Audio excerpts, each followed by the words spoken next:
आणि आता थेट जाऊयात, मनोज जरांगे पाटील सध्या बोलतायत. मी अगोदर मराठा समाजाला हात जोडून आवाहन करतो, विनंती करतो की तुम्ही शांत राहा. तुम्ही शांततेने घ्या. साधे साधे कामं तुम्ही करायचे समाजानं, अवघड कामं करायला मी आहे ना. तुम्ही मी आहे तोपर्यंत टेन्शन घ्यायचं ना. माझे हात जोडून मराठा समाजाला विनंती, कारण मी जे सांगणार आहे हे खूप सगळ्या क्षेत्रासाठी खूप महत्वाचं. याच्यातून सगळेच जागे होणार आहेत. म्हणून माझं मराठा समाजाला पुन्हा एकदा आव्हान आहे की तुम्ही फक्त शांत राहायचं. ज्या घटना करून घेणार आहे त्यांनी केलेल्या घटना आतापर्यंत कोणालाही माहीत झालेल्या नाही. पुढं काय करणार आहे हेही कोणाला माहीत झालेलं नाही, आणि इथून मागं काय केलं तेही कोणाला माहीत झालेलं नाही. त्याच्यामुळं आपण बाप ठरलो की यांचं करायच्या अगोदरच सगळं उघडं पडलं, सगळं भांडं फुटलं.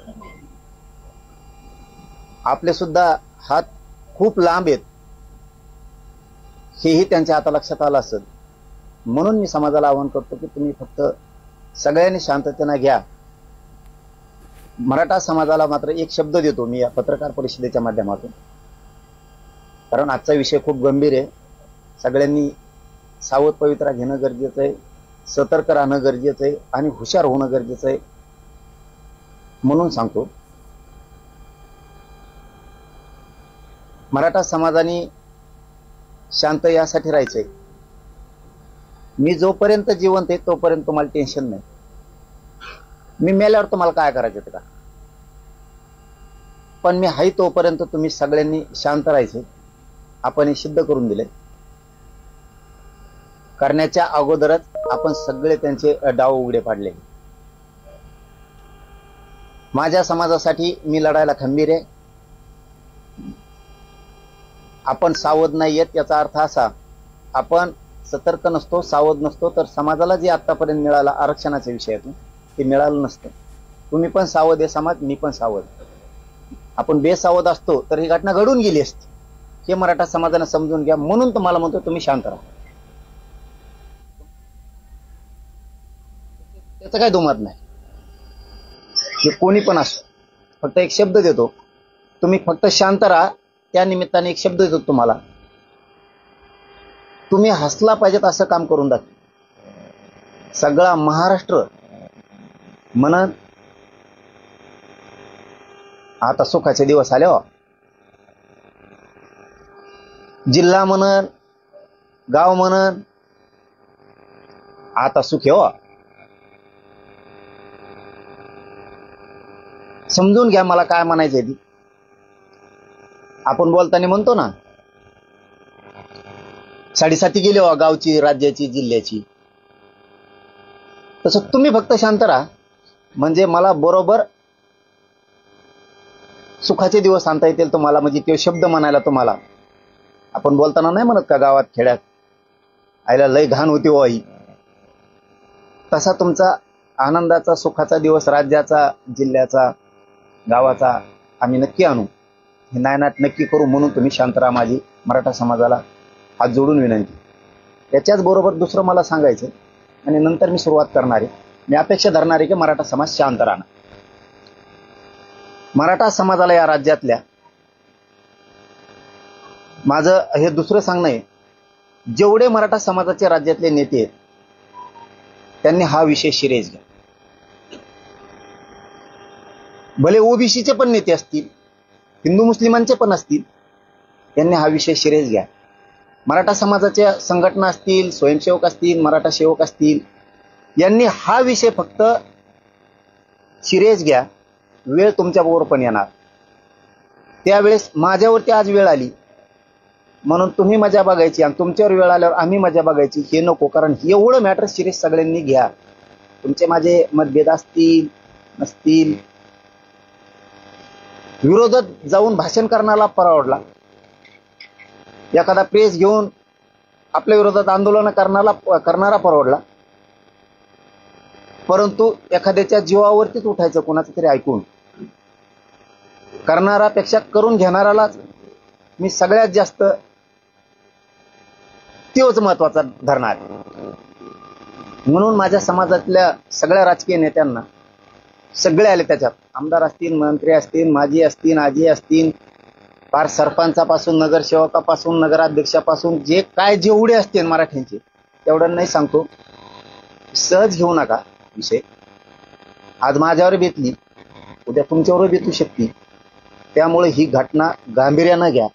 सगळेच संघटना मराठ्यांच्या पासून सगळ्यांनी एक जीवानं आपल्याला असल्या वृत्तीचा, मी असल्या वृत्तीचा म्हणतो, आपल्याला नायनाट करावाच लागणार आहे. त्याच्याशिवाय हे थांबणार नाही. उद्या कदाचित तुमच्यावरही वेळ येऊ शकते. त्या टायमाला मग आम्ही म्हणणार आमच्या टायमाला तुम्ही मजा बघितली होती. म्हणून हा विषय गांभीर्यानं घ्या. आरक्षणाचे विषय असतील, राजकारणाचे असतील, एकमेकाच्या विरोधात भाषणं केली असतील, एकमेकाच्या विरोधात प्रेस घेतले असतील, तो भाग वेगळा. तो परवडले हो, ते परवडले. डायरेक्ट तरी दिसला तो बाजूला गेला. पण हे करून घेणाऱ्यांनी इथूनच करून घेणं ही गंभीर विषय. म्हणून सगळ्यांनी हा मुद्दा ताकदीनं लावून धरा, तर ही नायनाट होणार आहे पुढच्या काळात. मात्र मला पुन्हा पुन्हा सगळ्यांकडून शब्द पण पाहिजे आणि मीही तुम्हाला हात जोडून विनंती करतो की फक्त मराठ्यांनी शांत राहा. मी काल सांगितलं, जी बातमी आली काल त्याच्यानंतर 2 घंट्यात सांगितलं मराठा शांत राहिला. आभारी आहे मी तुमचा खरंच मनापासून, कारण मी तुमचं ऐकतो, तुम्ही माझं ऐकता. ह्या समाजाला मला मानावंच लागेल. असा ग्रेट समाज होणार नाही. कुठलाही किती करोडात एकत्र आले तरी शांत राहा म्हणले, शांत राहिले. कालही सांगितलं शांत राहा. माणसं माझे मराठा समाजाचे सगळे शांत राहिले. इथून पुढेही आजची प्रेस ऐकल्याच्या नंतर सुद्धा तुम्ही सगळ्यांनी शांत राहा. मी खूप सतर्क आहे, सावध आहे. सावध नसतो तर यांचा बाप मी ठरलो नसतो. त्याच्यामुळे तुम्ही कसलं टेन्शन घेऊ नका. त्यांचे पाठ पुरवायला मी खंबीर आहे. तुम्हाला सुखाचा दिवस आणतो. तुम्ही एक ना एक दिवस हसणार आणि असं म्हणणार, सुखाचे दिवस आले हो राज्याला, जिल्ह्याला, गावाला. उदाहरण म्हणून घेतो, पुन्हा तिथं चालू मी आपल्यात म्हणतात लयच घाण होती साडीसाठी गेली हो, सुखात गाव सुखाने जगायला लागलं. तसं राज्य सुखानं जगल हे आणणार. आणि बोललं ते मी आतापर्यंत केलं. फक्त मला तुम्ही शांत पाहिजेत मराठा समाज ऐकल्याच्या नंतर सुद्धा. आता मी जी घटनाक्रम आहे ना तो सांगतो. जो घटनाक्रम घडलाय तो मी क्लिअर सांगतो तुम्हाला सगळ्या. पोलिसांनी त्यांना धरा, नका धरू, सोडून द्या उद्या, त्याच्याशी देणं घेणं नाही. कारण त्याचं कारण सांगतो मी, का आम्ही एवढे बिनधास्त आहेत. 100 जण बीड जिल्ह्यातले, जालना जिल्ह्यातले प्रमुख लोक बसलेले. प्रमुख लोक सगळ्या पक्षाचे म्हणतो आम्ही. भेद नाही, फीद नाही, त्यो ह्या पक्षाचा आहे, त्यो ह्या पक्षाचा, असा अजिबात नाही. सगळेजण इथं बसलेले होते. त्यामुळं जनतेच्या कोर्टात, जनतेच्या प्रशासनात खरं काय हे सगळ्यांना माहित. उद्या तुम्ही खोटं ठरवता, खरं ठरवता, तपासात काय असेल आम्हाला नाही माहित. आम्हाला तर शंकाच नाही जालना जिल्ह्याच्या पोलीस अधीक्षक साहेबांबद्दल. परंतु पुढचं सांगतो, तुम्ही सोडून द्या, धरा, नका धरू, सत्य हकीकत आम्हाला कळालेली आम्ही मानणार. मी नाव नाही घेणार त्यांचं, या कोण आहे त्यांचं, कारण ती कायदेशीर प्रक्रिया सुरू आहे. त्याला कायदेशीर काय बंधन आहे. जोपर्यंत तिकडून ते नाव क्लिअर प्रशासनाकडून होत नाही तोपर्यंत मी घेणार. फक्त धरले दोघं एवढाच मी शब्द वापरणार. या दोघांना काय केलं त्याच्याबद्दल. बीडचा एक कार्यकर्ता आहे का पीए, तो ह्या 2 पैकी एका आरोपीकडे गेला आणि त्याला सांगितलं आपल्याला जायचं. इथून खरी ही सुरुवात झाली. यांची ह्या 2 आरोपी यांची आणि त्या बीडचा पीए का तो कार्यकर्ता मला माहित नाही, त्यांनी याला नेलेलं यांना. आणि ही खरा घटनाक्रम इथून सुरू झाला. त्यांनी हे सगळं माझं शोधत होतं. त्यांना 3 प्रकारात दिली. आधी ते सांगतो मग घटनाक्रम सांगतो, कारण हे राज्यासाठी, पत्रकार बांधवांना, तुमच्यासाठी सुद्धा आहे. कारण बऱ्याचशा व्यक्तीचे त्याच्यात नाव आहे. म्हणून थोडासा वेळ जाणार आहे आपला प्रेसमध्ये, पण आपल्याला हे महाराष्ट्रासाठी हादरवणारा विषय आहे. पहिलं काम ठरलं होतं त्यांच्याकडून करून घेणं, खोट्या रेकॉर्डिंग बनवा, खोटे व्हिडिओ बनवा, ते द्या, त्याच्यासाठी तो विषय चाललेला होता. त्यांना ते कुठंच मिळाना, खऱ्या मिळाना तर खोट्या मिळाना. ते तयारीची असते ना, तयारी करण्याची. मग ते दुसऱ्या मुद्द्यावरती आले, खूनच करून टाकायचा. मग तिसऱ्या मुद्द्यावरती आले की आपण गोळ्या देऊन किंवा ते औषध देऊन मग घातपात करू, असं ठरलं. काही असू द्या, मराठा समाजाला पुन्हा एकदा सांगतो, तुम्ही टेन्शनच घेऊ नका. मी याच्यात मुळाजाळात जाणार आहे. तुमच्यासाठी सगळी घाण, तुमचे पुढं लेकरं आहेत, नातू आहेत, हे सुखासमाधानानं असल्या टेन्शन पासून मुक्त झाले पाहिजे, असल्या नीच अवलादी संपल्या पाहिजे. ते काम मी करतो. फक्त तुम्ही शांततेनं सगळ्यांना राहायचं. हे बघा, तो बीडचा कोण कांचन नावाचा माणूस आहे, तो धनंजय मुंडेचा कार्यकर्ता किंवा पीए. धनंजय मुंडे हे माझ्या विरोधात षडयंत्र रचण्याचं काम त्यांनी केलं. मग जवळचं कोण धरायचं, तर मग हाय का कोणी शोधायला सुरुवात केली असेल किंवा यांची पहिलीच ओळख असेल, तर ह्या बीडचं पोरगा का कोणी, तो पीए का कार्यकर्ता, त्यांनी ह्या आरोपींना घेतलं. यांनी सांगितलं असं आमजवळ हाई किंवा आम्ही मारतो, काय त्यांना माहित, आता ते तपासात होईल म्हणून तर बोला नाही जास्त. त्याला परळीला नेलं, त्या बीडच्या रेस्ट हाऊस,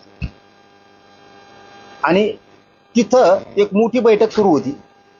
ती बैठक धनंजय मुंडेने सोडली. हे आल्याला कळालं की याच्यापाशी 10-20 मिनिटाचा वेळ दिला. आधी तिथंच एक आरोपी नेलेला होता याच्यातला. आधी यांना आरोपीच म्हणून आपण यांना तिथं नेलेलं होतं. तिथं एक आधीच दुसरा होता, हेच दोन्हीतला. तो बाहेर आल्यावर तो म्हणला आता शोधावं लागेल काय आहे काय नाही. धनंजय मुंडे संग चर्चा करून बाहेर आल्याला ह्यो म्हणला आता शोधावं लागेल. तेवढ्यात तो म्हणला माझ्याजवळ हायलय मोठ, मी लागन ते देतो. मग यांची तिथं इकडं आल्यावर 2 कोटी काय त्यांचं ते ठरलं आणि 50 लाख एक्स्ट्रा, म्हणजे असं 2.5 कोटी त्यांचं ठरलं. याच्या आधी त्यांनी 5 ते 6 करोड रुपये नाशिलेले असे. तो आला आणि त्यांनी सांगितलं, आणि मग यांचं सुरू झालं हे घातपाताचं. मग नंतर तर ह्यो आरोपी, त्याच्यानंतर त्यांनी ती चळवळ सुरू केली. धनंजय मुंडे यांना प्रत्यक्ष तिथं भेटलेला, आणि धनंजय मुंडेने हे करायचं सांगितलेलं या 2 आरोपीला माहिती. याचा सुद्धा सखोल तपास होणं गरजेचं आहे. मी पहिल्यांदा सांगताना सुरुवातीला सांगितलं, धरा सोडून द्या, तुम्ही काही करा. त्याच्यानंतर काही जुळाना म्हणून झालटा फाट्याला संभाजीनगरच्या 1 घंटा धनंजय मुंडे त्या आरोपींची वाट पाहत थांबला. हे धरलेले 2, त्याला अर्जंट मुंबईला जायचं होतं जणू. आता खरं असन खोटं असन तपास करा, आम्हाला मिळालेल्या माहितीवर आम्ही तुम्हाला बोलतो.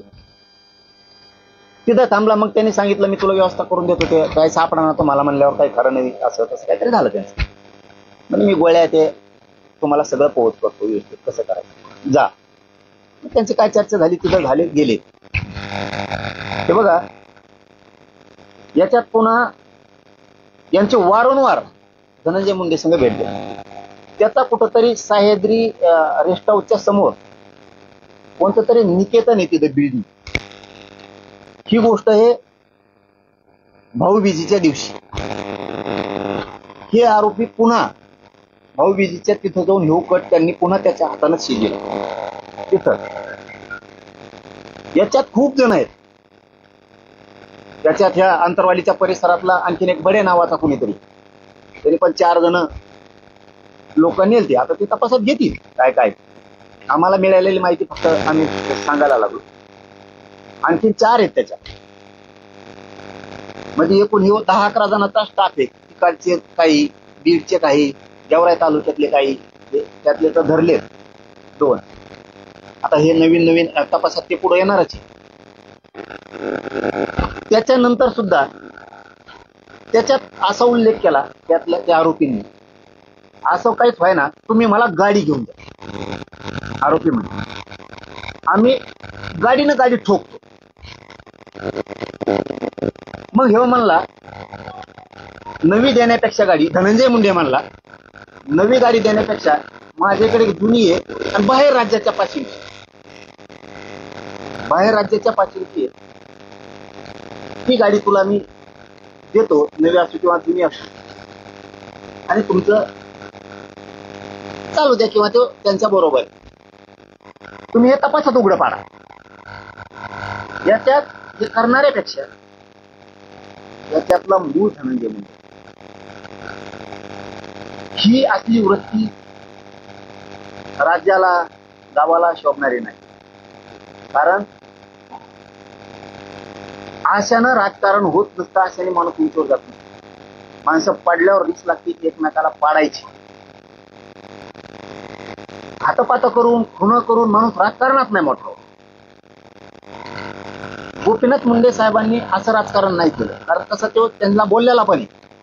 गोपीनाथ मुंडे साहेबांबद्दल त्यांनी अनेक अनेक सामाजिक लोकांचा उठाव केला आणि त्याच्यातून सामाजिक लोकांचं कल्याण केलं. हे काम केलं. हे नीच लोक मारतय किंवा डाव करतय असं संपवलं. माझ्या ध्यानात येणं इतकं आहे, कारण आम्ही इतक्या रेकॉर्डिंग ऐकतो ना, ऐकून ऐकून परेशान आहेत त्या रेकॉर्डिंग, संपनात त्या रेकॉर्डिंग इतके त्याच्यात बोललेले. अहो इतके भयंकर डाव येतं. बीड जिल्ह्यातल्या बऱ्याच मराठ्यांच्या नेत्याचं कोण कुणाचा याचा मेळच लागणार त्यांनी ते सांगितल्यापासून आम्हाला सांगितल्यापासून. त्याच्यात त्या पंकजाताई मुंडेंचा सुद्धा त्या पोराला लय माहिती हो.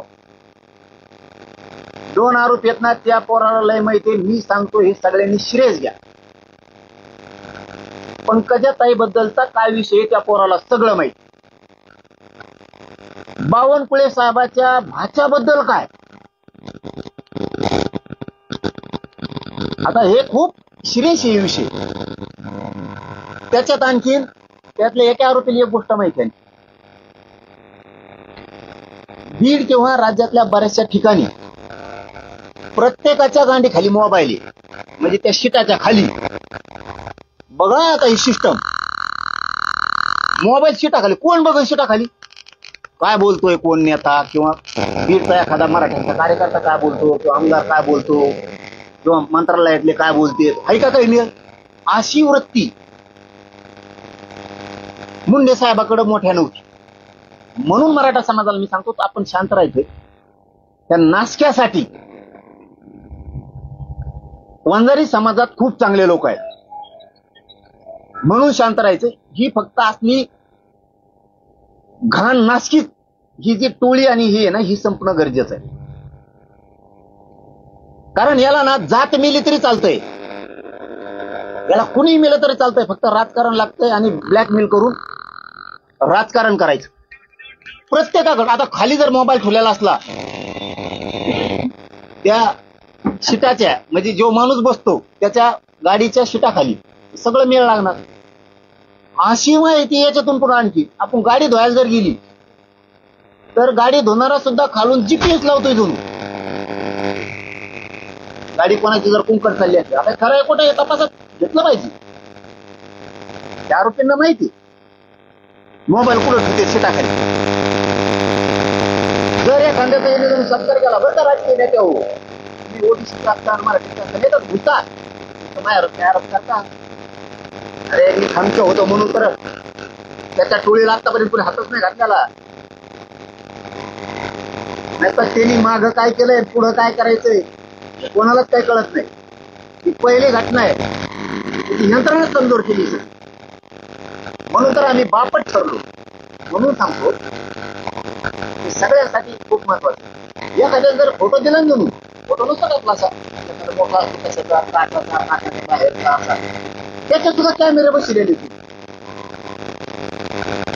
कॅमेरे बसलेले. आता ते घरात काय करत त्याच्यावर करतो काय बरं आला 4 40 त्याच्यात चार्जिंगचा विषय आलाच नको ना. आणि मग ते घर पुसणार आहे कशा डबल पगार टिबल आहे. एखाद्याचा पीए एखाद्याचा पीए नाही वाढी का एखाद्याचा त्याला 5 पट पगार याची शिस्त. एखाद्याचा पीए त्याला वाढू. हे महाराष्ट्रासाठी खूप अवघड आहे. याच्यात ना पंकजा काही मुंडेबद्दल सुद्धा त्या आरोपीकडे खूप राज्यातल्या कार्यकर्त्याबद्दल तर खूपच. त्यांचं ते भाऊ बहिणी म्हणून नाही म्हणत, ते बोललंय आम्हाला.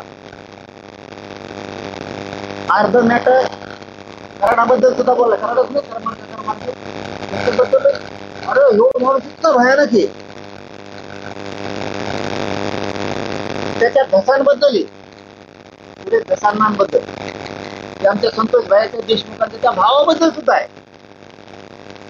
हे इथं बसलेले होते मात्र त्या दिवशी. बीड जिल्ह्यातले जालना जिल्ह्यातले काही बरेच लोक त्यातल्या 2-4 जणांचं नाव घेतल्यावर त्याचे शॉर्टच झाले. काय काय जो माणूस त्या जातीला लाभलाय येत आयुष्याने खराब केलं आणि त्या जातीला सुद्धा डोळ्यावर आणून. म्हणून सगळ्यांना सांगतो असले विचारी संपणं गरजेचं असतं. यांच्या नायनाट होणं गरजेचं असतं. म्हणून सगळ्यांनी शांत राहा. मी बरोबर सगळ्यांचा व्यवस्थित नायनाट करतो. काय टेन्शन घेऊ नका. आपण जर कच्चे असतो, सतर्क नसतो, सावध नसतो, इतक्या लांब आपण हात टाकलाच नसतो. कारण आपल्याला माहित पण झालं नसतं. पण याने एवढी चूक केली याच्या आयुष्यातली.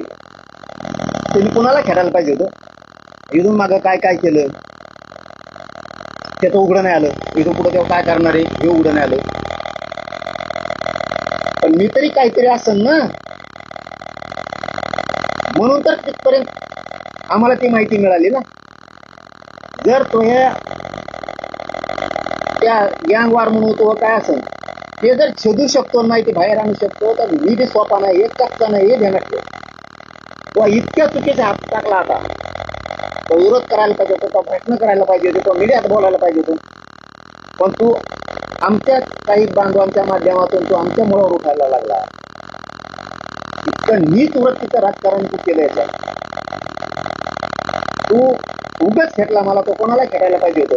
तुला याचे प्रत्यय आलेले 5-6 वेळेस. मला खेटल्यामुळं काय होतं. पण तरी तू शांत राहायला पाहिजे होतं. पण तू राहायला नाही. तू मला खेटला बा. तू पाय चुकून पाय पडला त्यावेळेस पडेल येऊ नको म्हणून. हो मी लय दिवस सांगत नव्हतो ते. तो पाय पडणं मी महाराष्ट्रात बघितलेलं नाही. असं पाय पडणं होतं. नाक घासायला लागलं तुला. नाक माझं तर जाहीर झालं. मी महाराष्ट्रात कुठेही जाणार नाही.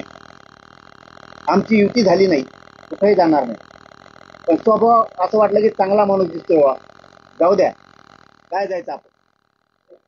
त्याच्यावर टिंगल केली नंतर ठीक आहे हरकत. याच्यातून लक्षात आलं गोळ्या देणं, गाड्या देणं, मग मारणं.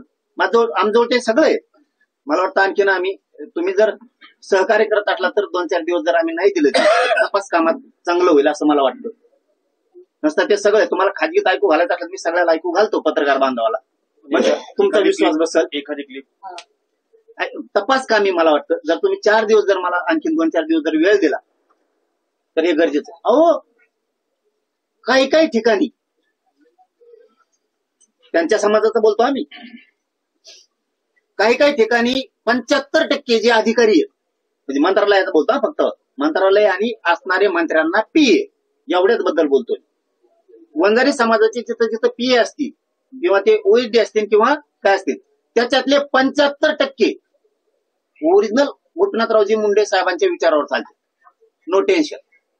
पण काहींना नुसतं ऐकायसाठी ठुले जाऊ त्याला माहिती हवा त्या आरोपीने उकड चाललेली येणे जातीचं काय केलं 2 भाग केले. प्रशासनातला वंजारी आणि सुशिक्षित बेकार तरुण, सुशिक्षित बेकार तरुणांना काही नाही गुन्हेगारीकडे वळील आणि सपोर्ट काही प्रशासनातल्या वंजारी बांधवांच्या प्रशासकीय अधिकाऱ्यांचा केला आणि दुसरा वर्ग केला गरीब सभ्य चांगला वंजारी. आणि ह्यो सभ्य चांगला गट कोणाचा होता तर गोपीनाथरावजी मुंडे साहेबांचा. ते फक्त सुधारायचे बघायचे आणि यांनी जात गुन्हेगारीकडे नेल्यामुळे ती जात बदनाम झाली या थोड्या टोळक्यामुळे. अहो आता मी काय सांगावं तुम्हाला ते ना, मला ते थोडं रेकॉर्डिंग मुळे मी थोडा आता शांत झालो, नसतं तुम्हाला नाही केल्यावर मला जास्त बोलता आलं असतं. इतके घाण विचार त्या पंकजाताई मुंडेंबद्दल तुम्ही ते एकदा भाषणातून ऐकले ना, काय ठोकून असं काहीतरी मला लक्षात येणार की हा असा शब्द वापरायचा. खाजगीत काय असं तर तिथं माहिती दोन खाजगीत. हा अरे ज्या माणसानं जेवढी मोठी जात उंचीवर नेली त्यांच्या घरच्या वारसांबद्दल आणि लिखित बाबीबद्दल असं बोलतो, हे मी माझ्यावरती आलंय म्हणून म्हणत नाही बरं का. ते धुडक्या धाडक्याचा ते कोल तुम्ही त्यांना वाटत असेल त्यासाठी म्हणतो काय, जे सत्य आहे तुम्ही त्या आरोपी कोण काढा बस का. आता मी म्हणतोय म्हणून त्यांना माहित व्हावा असं आपल्याबद्दल बी मग मीडियाच्या माध्यमातून माहित झाल्यावर ते तरी म्हणते नाही आमचं काय काय त्या बघ म्हणून सांगायलोय. मायावर बालट आला म्हणून नाही, अरे आम्ही खंबीर आहे तर पक्के आमचं ते सोडून त्याला कशी खेटायची तयारी माहीत आणि त्याच्या गाडीत दम नाही, समोर खेटायचा आहे म्हणून तर असे ते नपुसक मेंगे चाळे करायला. त्याला मेंगे चाळे म्हणतात, नपुसक चाळे, गोळ्या चारणं औषध चारणं कुठं काय करणं. मारतात असं समोर आला असता, तू मेला असता नाही तर मी मेला जिदा चाल. याला म्हणजे क्षेत्रीय खानदान कुळ वंदारला ते तुझ्यासारखा नाही चाल मला तरी वाटतं. हे असलं जातीला डाग लावणार नालायक नासक जन्मलं आणि असले मेघे नपुसक चाळे करतय. गोळ्यान कुठं गाडीवर गाडी घालन, तुला पैसे देतो नवी देतो. आता कोणते रेकॉर्डिंग तुम्ही सुईपासून लावणार आता सुरुवातीपासून. त्या आरोपींजवळ त्याला केलेले मेसेज म्हणतोय मी, त्याजवळ फेस कॉल केलेले, face time call, WhatsApp call, साधे कॉल, रेकॉर्डिंग. आणि तो त्या दिवशी म्हणजे धरायच्या अगोदर 11:15 त्या संग त्या धन्यामुंड्या संग बोललाय तो फोनवर. 11:15 एकदम खालच्या थराच्या चिल्लरचा फोन उठली तो का. हे सगळं भिंग फुटणं गरजेचं आहे. सरकारला माझी विशेष करून फडणवीस साहेब तुमची दही बघा आहे का कुणी एखादा फोटो दिलेला असला त्याचा कॅमेरा ठेवलेला आणि सगळ्या नेत्यांनी आपण आपले शीट सापडा उद्या बसून खालून मोबाईल ठुलेत का काय. आशानं भाऊ राजकारण होत नसतं.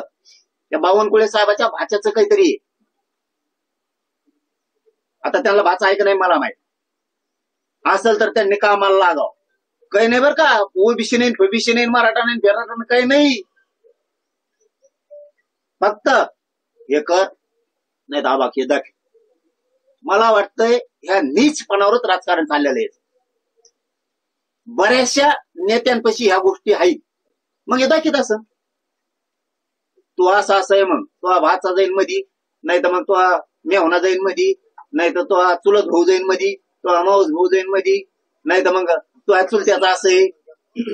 हे खूप गंभीर आहे. हे खूप गंभीर आहे. संपदाताईच्या त्या पीडित संपदाताईच्या मुंडेचं प्रकरण 2-3 दिवस बोलल्यानंतर पुढे गेला. त्याच्यात पण माहिती आहे की हे मॅटर मुकादमाकडे न्यायचं कारण तो सुद्धा त्याच्या जवळचा आहे धरून तो पीआय का पीएपीआय हा आणि ते दुसरा पण तिकडून जवळचाच आहे त्यांच्या कुठं नारायणगाव कारणगाव काहीतरी आहे तिकडून कुठून तरी. म्हणजे त्यांचं असं म्हणणं आहे जणू